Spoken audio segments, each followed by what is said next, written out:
So this will be a quick one as an update on what's happening with the van.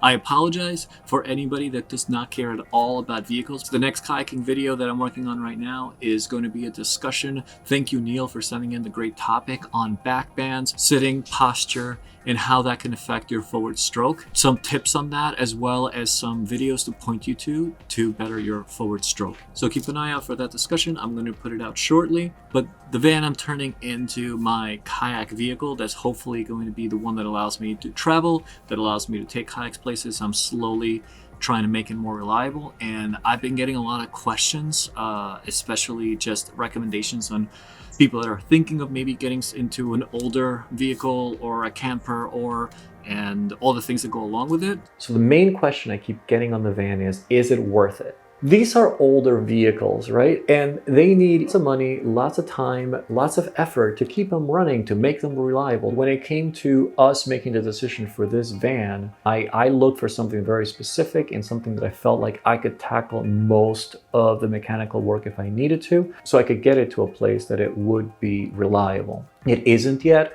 We've had it for a year and a half. Most of the trips we've taken with it have been less than an hour away.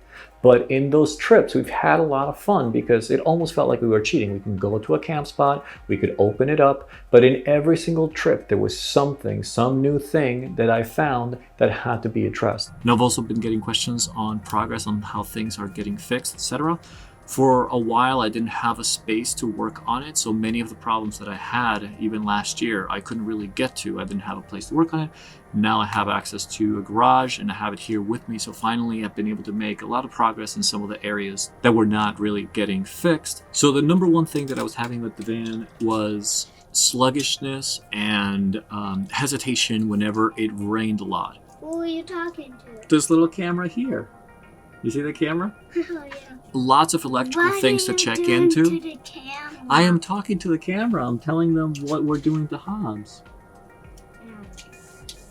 Okay. So whenever there would be either a lot of water on the ground or water would come in through air cooling vents on the sides and sit on the engine bay, something would cause it to not work well. So I had a long list of possible things to go through.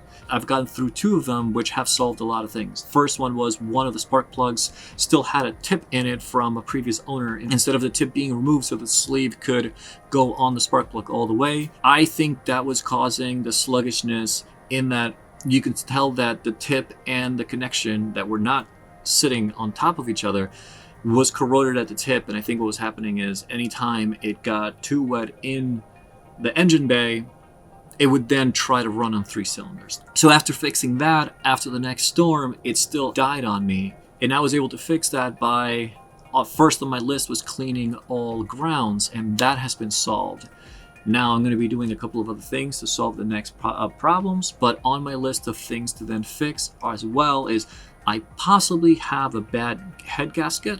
So I will, in another video, share the different steps I'm taking to go through and find out if I actually have to replace that head gasket, or other things could present similar symptoms and not be the actual head gasket. So for example, the caps on the reservoirs, for the coolant reservoirs of these vans usually go bad very easily, or if there's any air trapped in the cooling system, it'll cause a lot of the same symptoms than if I had a bad head gasket. My hope is that over the next couple of weeks, months, years, I can make the van more and more reliable so that it can be the kayaking vehicle as well as just the go-to camping, ready to go and be able to take the family out. My kid absolutely loves sleeping in it. He has been loving sleepovers in the driveway. That has been one of the adventure things we're trying to do while staying home. Just pop the top and then sleep in it over the weekend.